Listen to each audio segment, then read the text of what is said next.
గుమ్మం కన్నా పెద్ద గంగాళం గుమ్మం దాటి లోపలికి ఎలా వెళ్ళింది? ఇది శ్రీముఖలింగం గుడిద్వారం ముందు జరిగిన ఒక అద్భుతం. పూర్వం కుమ్మరి నాగన్న అనే భక్తుడొకరు తనకు పిల్లలు లేరని బాధపడుతూ ఉండేవాడు.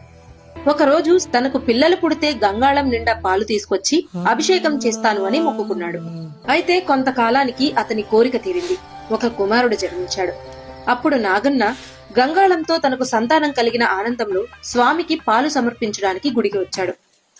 కాని ఆ పాత్ర గుడి ముఖద్వారం కంటే పెద్దది కావడంతో చుట్టూ ఉన్న భక్తులతో కలిసి ఎంత ప్రయత్నించినా దాన్ని లోపలికి తీసుకెళ్లలేకపోయారు.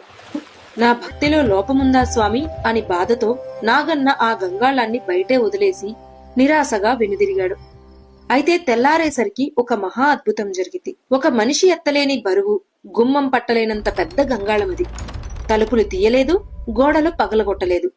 అయినా అంత పెద్ద గంగాళం గర్భగుడిలో శివలింగం వెనుక ప్రత్యక్షమైంది. ఎవరు తీసుకెళ్లారో, ఎలా వెళ్ళిందో ఇప్పటికీ మిస్టరీగానే ఉంది.